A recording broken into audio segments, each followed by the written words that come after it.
ang ating pananampalataya talagang niyayanig. Totoo ba yung Diyos na pinananampalatayanan mo? Oy, kakabaptize mo lang, bakit mayroon ka ng problema? Totoo ba yung Diyos mo? Uy, kaka-church mo lang, bakit nagkaroon ng ganyang problema? Totoo ba yung Diyos mo? Mga kapatid, yan ang binubulong ng kalaban to distract us na yung ating pananampalataya sa Panginoon ay mapunta doon sa mga problema. Ang hirap magpasalamat kapag ang focus mo nasa mga pangit na pangyayari. Saan ba dapat nakatuon ang ating pananampalataya? Para every day, every time, anytime, anywhere, mayroon tayong may pagpapasalamat sa Diyos. The more na kilala mo ang Diyos, the more na ang iyong pananampalataya nakakapit sa Kanya. At paano natin makikilala ang Diyos? Ito lang naman. Ang Bible natin. Kapag ka nagbabasa tayo ng salita niya, mas lalo nating nakikilala sino siya. Napakaraming mga challenges na dumating and yet why ang SBCF ay nanatili for 15 years? Because of this. Matapat ang Diyos. Not just 15 years, 20 years, 50 years, 100 years, makita ng Panginoon patuloy na nagtatapat ang bawat isa sa atin.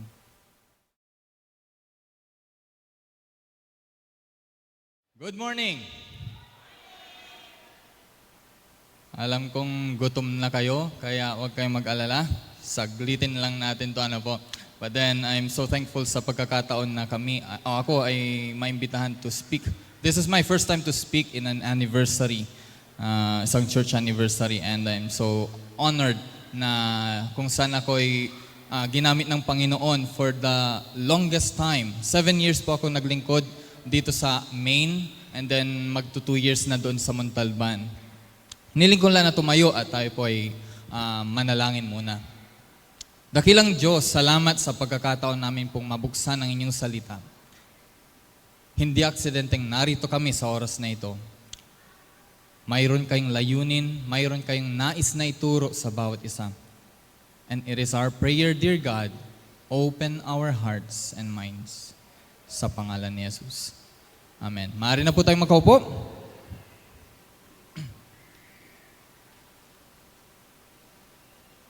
If I'm not mistaken, 2021 anniversary ay itong 1 Thessalonians 5 verse 18 ang ating ginamit din na verse, theme verse. At most likely ay familiar kayo dito sa verse na ito.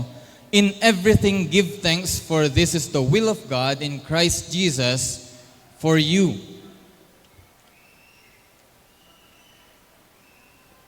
15 years celebrating of grace, grateful heart, unshakable faith. Mapagpasalamat na puso at hindi nayayanig na pananampalataya. But then, with all honesty, kung tayo po ay magiging tapat or magiging totoo sa ating mga sarili, there are times na ang hirap natin na magpasalamat. Tama? May mga panahon sa ating buhay na ang ating pananampalataya talagang niyayanig. And yet, why is this, itong mga Thessalonian believers, kung babalikan natin ang ating, ang background ng 1 Thessalonians, matindi yung kanilang pananampalataya. Na naging example yung kanilang faith sa ibang mga lugar na kapag narinig nila itong mananampalataya na to galing sa Thessalonica, matindi yung pananampalataya. Anong meron sa kanila? Okay? Itong pinakaunang isinulat ni Apostle Paul na epistle. At isinulat niya ito sa mga taga-Thessalonians. Kung babalikan natin sa Acts chapter 17, mababasa niyo po dyan yung background. Okay? Ano yung nangyari dyan, Pastor? Mga kapatid, alam niyo kung gaano katagal si Paul na nag-minister sa Thessalonians? 3 weeks. 3 linggo lang, walang isang buwan. And yet, yung 3 linggo na yon, mga kapatid, ang mga mananampalataya, ang mga sumunod, ang mga nakinig sa Kanya, ay naging matibay yung kanilang pananampalataya. In spite sa mga persecution na kanilang hinaharap. Sa atin ngayon, ano yung may tuturing persecution? Okay? Minsan, umambon lang, pag Sunday, bagyo na yun sa iba. Pastor, hindi mo na ako mag-church. Why? Bumabagyo po dito. Ambon lang naman. And sometimes yun na yung nagiging distraction sa atin para tayo ay maglingkod sa Panginoon. Pastor, mayroon akong nakaharap na problema. At tinutukoy na natin yun na parang persecution, kaya nahihirapan na tayong magpasalamat, magpuri sa Panginoon. Okay? Ang daming mga kadahilanan tayo na ginagawa na nagiging yun yung ugat sa atin na nahihirapan na tayong bumalik o maglingkod sa Panginoon. You see? Ungrateful heart and unshakable faith happens when we are distracted. Kapag yung ating puso, kapag ang ating isip ay nakafocus sa maling bagay. Ang hirap magpasalamat kapag ang focus mo nasa mga pangit na pangyayari. Ang hirap na maglingkod sa Panginoon kapag ang focus mo, yung pananampalataya, nakatingin sa mga problema. And that is true, mga kapatid. Dumating din kami sa point na ganoon. Kaming mga pastor, hindi lang siguro halata o nakangiti sila, mukhang mayaman si pastor, walang problema to. Hindi po, mga kapatid, mukha lang. Hanggang mukha lang. Pero beyond our smiles, mga kapatid, there are also struggles in life na minsan pinapabagsak talaga kami. And may I tell you this, mga kapatid, for 15 years, nabanggit din na kanina, marami din pagsubok na kinaharap ang church ng SPCF Maine. And yet, why is it still remaining? Bakit nananatili ang SPCF? Simple lang, hindi tayo nadidistract. Okay? Hindi tayo nadidistract.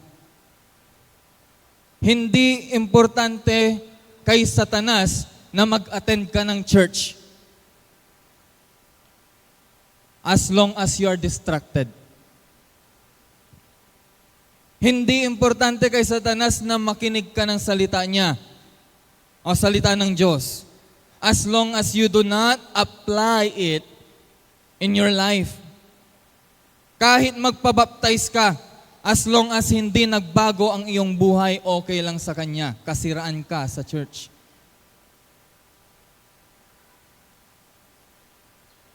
At nagumpisa yan kapag ang ating isip, ang ating mata, nadidistract. Hindi ko alam kung ilan sa atin, ano na yung nasa isipan natin ngayon. Ilan siguro, nagugutom na, ano kayong ulam mamaya. Man, daming mga chooks to go doon, no? Yung iba siguro, naglilista na lang bibilihin mamayang gabi, ano yung pagkain natin mamayang gabi. Yung iba siguro, ang nasa isipan, tagal naman ni Pastor. No? Anong oras kaya ito matatapos?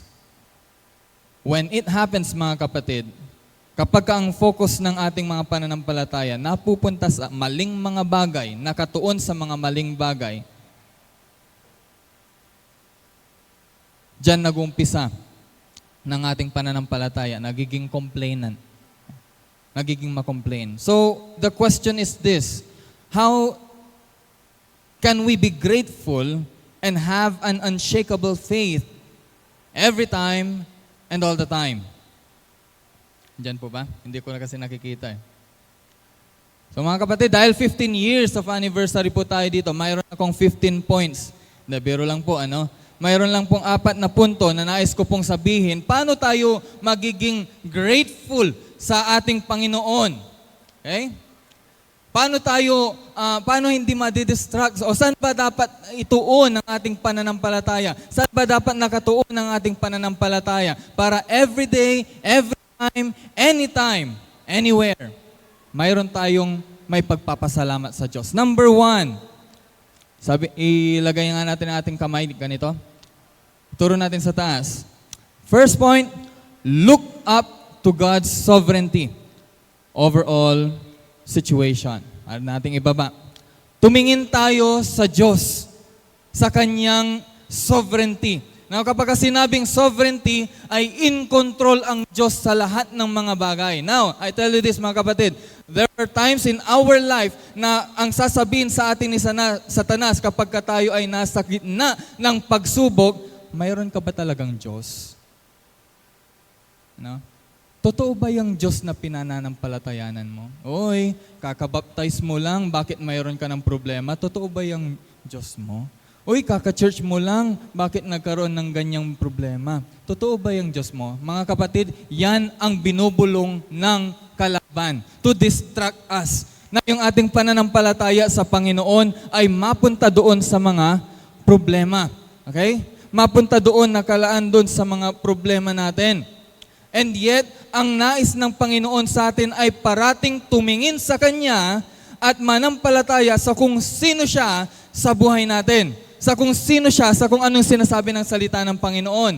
Kaya mga kapatid, ito,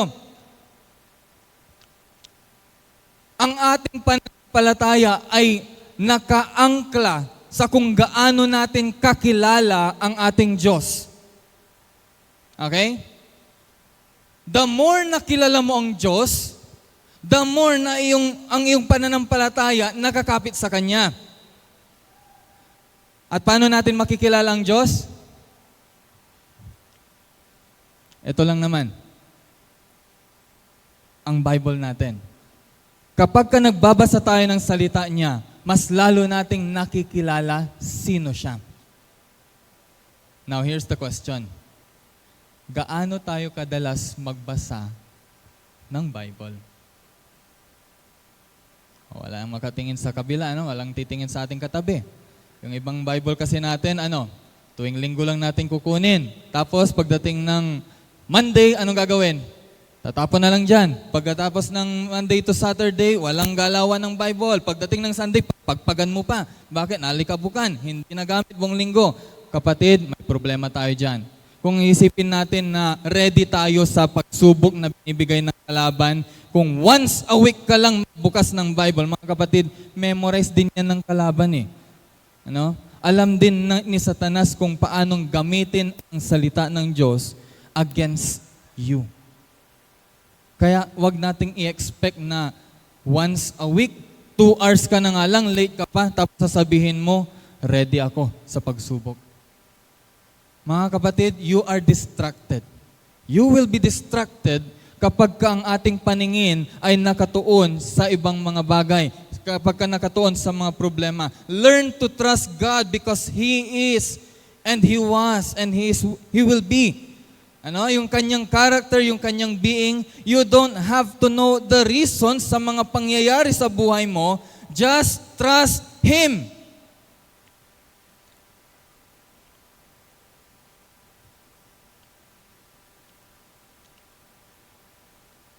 This week, May, June, July, August, 4 na buwan ang aming sa Montalban, ang aming tema ay about Hebrews chapter 11. Faith. Kung babasahin niyo yung Hebrews chapter 11, napakaraming characters doon. At isa doon sa mga characters na naroon si Abraham. By faith, Abraham offered Isaac. Pero anong kadahilanan? Bakit niya nagawang i-offer si Isaac? For this one reason. Kilala niya ang Diyos. Ano yung sinabi sa verse na yon? He knows that God, ang kanyang Diyos na pinananampalatayanan ay kaya niyang buhayin ang kanyang anak. Kilala niya ang Diyos. And that is why si Abraham, yung kanyang pananampalataya ay napakita na talagang mayroong o nakakapit talaga sa kung sino ang kanyang Diyos.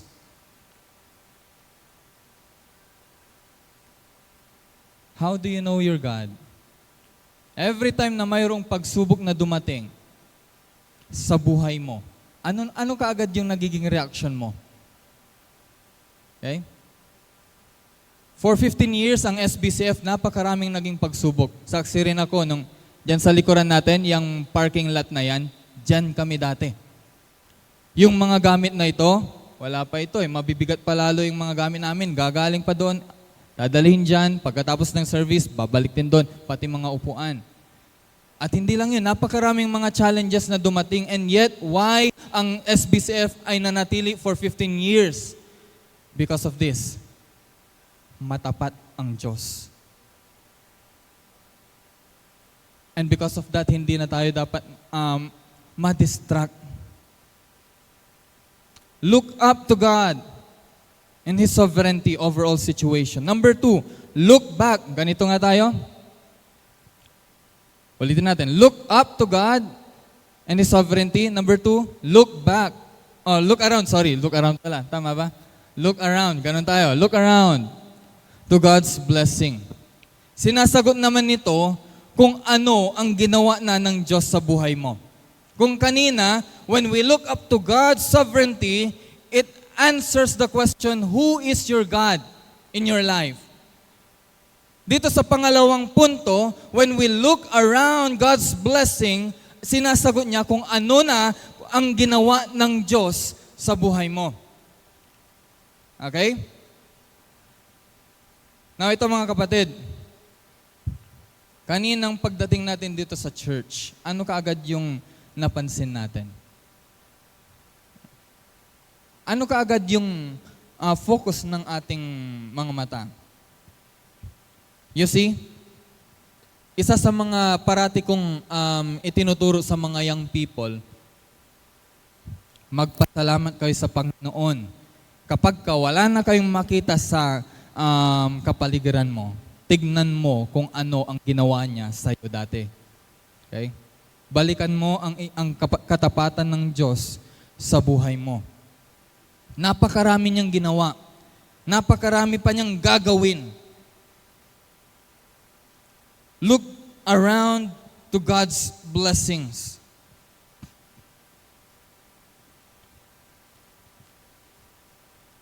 Sinabi ko kanina, ang hirap magpasalamat sa Panginoon kapag mayroong mga pagsubok.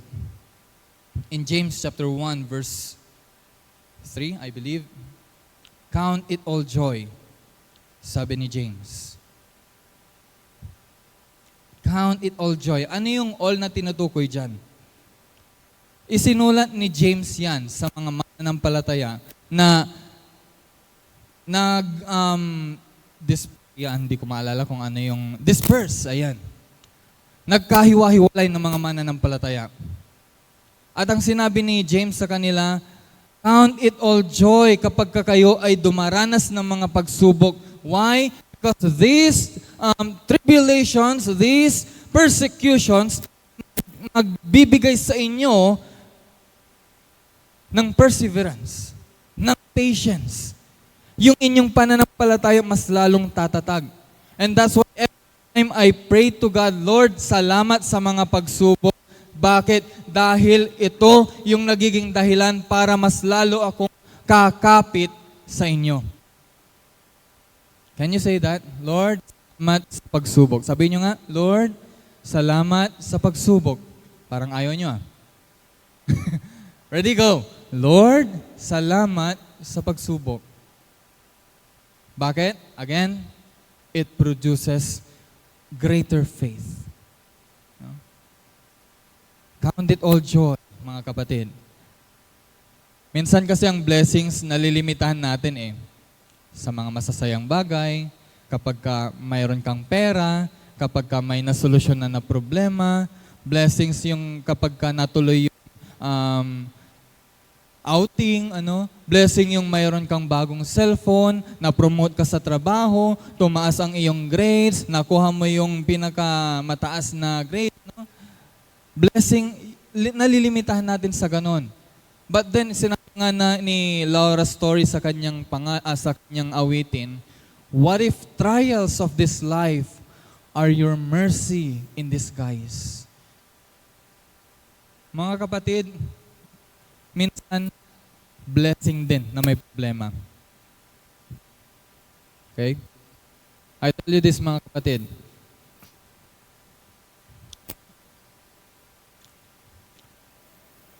Mahirap talaga sa ganun yung situation. Ang hirap na magpasalamat kapag nasa pagsubok ka.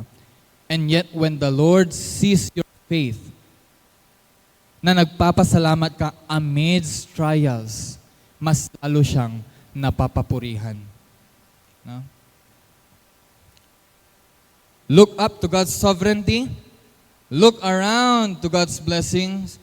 Number 3, look back to God's calling from the beginning.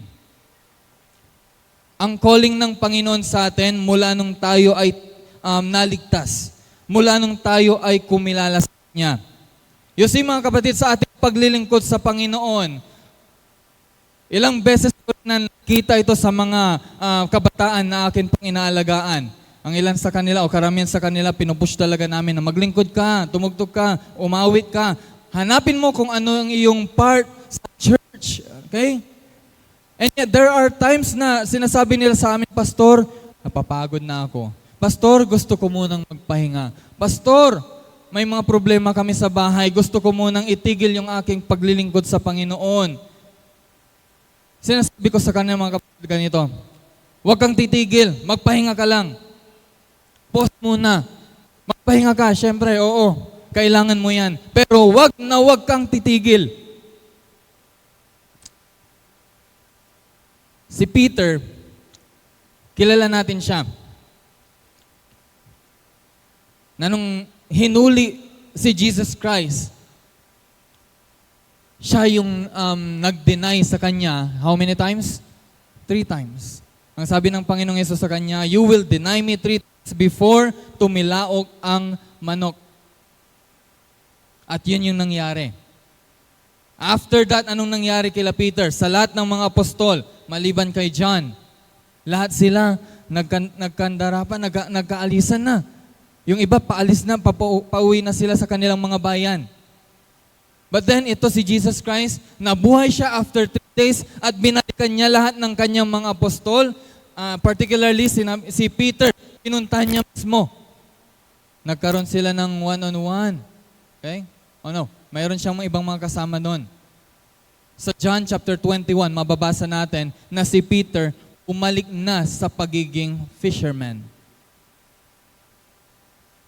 And yet, the Lord is patient enough na abutin ulit si Peter, Peter, bumalik ka. Gawin mo ulit yung ginagawa mo. And at the end of their conversation, Jesus said, follow me. At alam niyo mga kapatid, kung kailan sinabi ni Jesus Christ yung words na follow me kay Peter, yung pinakaunang narinig niya yon, that was the time na nandun din siya sa bangka, nangingisda. Sinabi ni Jesus Christ kay Peter, follow me and I will make you fishers of men. In short mga kapatid, nung time na ito si Peter ay nanghina na sa paglilingkod sa Panginoon, ang ipinaalala ng Panginoon sa kanya, yung unang pagkatawag niya kay Peter. Follow me, and I will make you fishers of men. Mga kapatid, nung time na to ay naligtas, tinawag din tayo ng Panginoon to be fishers of men. And I'll make it concise na lang. Tinawag tayo ng Panginoon para ang buhay natin ay maging pagpapala sa ibang tao. Kaya mga kapatid, kulang yung prayer natin na sabihin natin, Lord, bless me. Lord, pagkain mo ako, ang aking pamilya. Medyo may kulang doon mga kapatid. God has called us to be blessed, pero hindi lang yon, na ang iyong buhay ay maging blessing din sa iba. That is your calling, mga kapatid. Yung buhay mo, hindi lang ikaw yung pagpalain, pero pati yung ibang mga nakapaligid sa iyo. Kapag ikaw ay nanghihina na sa paglilingkod mo, balikan mo yung calling ng Diyos. Lastly, gisingin nyo ng inyong katabi, Ulitin natin, look up to God's sovereignty, look around God's blessings, look back to God's calling. Lastly, look forward to God's future plan. Ang mga Thessalonian believers, bugbog sarado na sila. Pero nabalitaan nila Paul, nila Silas, na ang kanilang pananampalataya ay nagpapatuloy in the midst of persecution. At hindi lang sila Paul ang nakapalitan nun. Lahat ng mga nakapaligid ng mga mananampalataya. Alam nila kung ano yung nangyari sa kanila. Pero ano yung nagpapalakas ng kanilang pananampalataya, mga kapatid? Maliban dun sa tatlong yon, ito. If you will look at 1 Thessalonians chapter 4, hindi ko maalala kung anong verse yung nailagay ko dyan. Dito pala. In verse 16, I'll be reading this to you in New King James Version. For the Lord Himself will descend from heaven with a shout, with the voice of an archangel, and with the trumpet of God, and the dead in Christ will rise first. Then we who are alive and remain shall be caught up together with them in the clouds to meet the Lord in the air. And thus we shall always be with the Lord. Therefore, comfort one another with these words. Ulitin ko, ang sabi ni Paul dito, i-comfort ninyo ang bawat isa sa mga salitang ito. Ano yung salitang ito? Na si Jesus Christ, babalikan tayo. Amen ba? Si Jesus Christ, babalik. At yun yung inaantay natin ng mananampalataya dahil kapag si Jesus Christ ay bumalik, tapos na ang paghihirap natin dito. Maliban lang kung hindi ka mananampalataya. Ano ba mangyayari sa future pastor? Ano ba yung inaantay natin? Hindi natin alam kung kailan eksaktong darating. Kaya mga kapatid, kapag may nagtuturo na sa date na ganito, sa araw na ganito, babalik si Jesus Christ, huwag na kayong maniwala dyan. Bakit? Kasi klaro sa salita ng Panginoon, Jesus will come like a thief in the night. Para siyang magnanakaw. Naasahan nyo ba kung kailan darating magnanakaw? No. Hindi natin alam kung kailan darating. Ganun ang Panginoong Yesus. Babalik siya dito, hindi natin alam kung kailan. Baka mamaya, baka bukas, baka ngayon. Pero ang sure, babalik siya. Pagka bumalik siya, dyan siya sa alapaap, lahat ng mananampalataya, may iwan itong damit na ito. At kukunin ng Panginoon yung ating katawan, imimit niya tayo dyan sa ere. Why does it comfort, mga kapatid? Bakit yun ang comfort ng Paul sa atin? Simply because yun ang pangako ng Diyos. Tatapusin na niya ang inyong paghihirap pagbalik niya. At ang isa lang nais ng Panginoon sa atin, as we look forward sa kanyang pagbalik, mga kapatid, patuloy tayong magtapat sa Panginoon. Remember the parable of the talents? Ang master doon, nagbigay siya ng 10 talents, nagbigay siya ng 5, nagbigay siya ng 2. Pagbalik niya, anong nangyari? Yung binigyan niya ng 10, nakakuha ulit siya ng 10. Lord, binigyan mo ako ng 10, I'll be giving back to you 10 talents. Anong sabi ng Panginoon niya? Well done, good and faithful servant. Yung binigyan niya ng 5, ganun din. Naibalik niya 5. Anong sabi ng Panginoon sa kanya? Well done, thou good and faithful servant. Yung binigyan niya ng pinakakaunti, sabi niya, Lord, ibinaon ko sa lupa. Wala akong ginawa. Anong ginawa? Yung meron sa kanya, ibinigay doon sa may pinakamarami. Ano yung pinakapunto doon? Ang inaasahan ng Panginoon ay katapatan natin. As we look forward sa pagbabalik ng ating Panginoon, mga kapatid, maging tapat kayo. Kahit gaano kaunti, kahit gaano kaliit sa paningin ng ibang tao or ng paningin natin, maging tapat ka dyan sa ibinigay o pinagkatiwala ng Panginoon sa iyo. Okay? Ang hirap naman kapag bumalik ang Panginoong Yesus natin. Backslider tayo. You know what is backslider? Lumayo ka na. sa paglilingkod sa Panginoon. Pagbalik niya, umiinom ka. Pagbalik niya, nakaganon ka pa. Pagbalik niya, gumaganon-ganon ka pa. You see, ang nais ng Panginoon, ang ganda ng sinabi ni Kuya Nelson kanina, no? Not just 15 years, 20 years, 50 years, 100 years, makita ng Panginoon, patuloy na nagtatapat ang bawat isa sa atin. Ulitin natin. Number 1, look up to God's sovereignty. Number 2, look around God's blessings. Number 3, look back to God's calling. And number 4, look forward to God's future plan.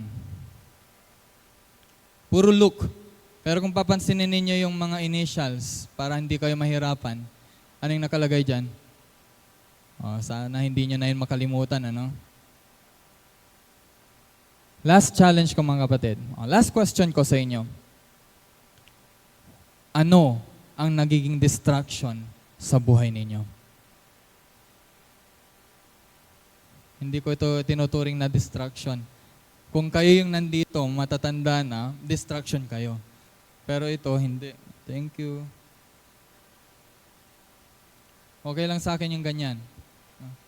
Pero anong distraction sa buhay ninyo? Ano yung saan nakatuon ang inyong paningin? Kung kaya nahihirapan kayong maglingkod. I hope and I pray, itong 4 na ito, balik-balikan natin. Kung ikaw ay pinanghihinaan na ng loob, you look up to God's sovereignty. Kung nahihirapan kang tumingin sa kung ano yung wala ka pa, tumingin ka sa kung ano yung meron ka na. Look around God's blessing. Kung ikaw ay pinanghihinaan ng maglingkod, ayaw mo nang maglingkod, look back to God's calling. And lastly, kung nawawalan ka ng pag-asa, look forward to God's future plan. Manalangin po tayo. Salamat, Ama. Salamat, Panginoon, sa inyong pagtawag sa amin. Thank you for 15 years of your faithfulness sa gawaing ito ng SPCF. More years to come, Lord, na makita namin ang katapatan ninyo sa bawat isa. More souls to come, Lord God. At kung ang ilan sa amin ay pinanghihinaan na ng kanilang pananampalataya at ang kanilang paglilingkod, rekindle the fire, Lord God. Pag-alabin niyo muli ang aming paglilingkod sa inyo. May it be na ang aming focus, Panginoon, ay hindi sa anumang mga bagay na maaaring ibigay o na sinasabi, binubulong ng kalaban, bagkus sa inyo at sa inyo lamang. Patawarin niyo kami, Panginoon. For there are times na kami mismo ay lumalayo sa inyo. Panumbalikin niyo, Ama, ang aming pananampalataya. Panumbalikin ninyo ang aming pag-iinit sa inyo, Lord. Salamat, Ama. Ang lahat ng ito ay aming hiniling, pinapasalamatan sa pangalan ni Jesus. Amen.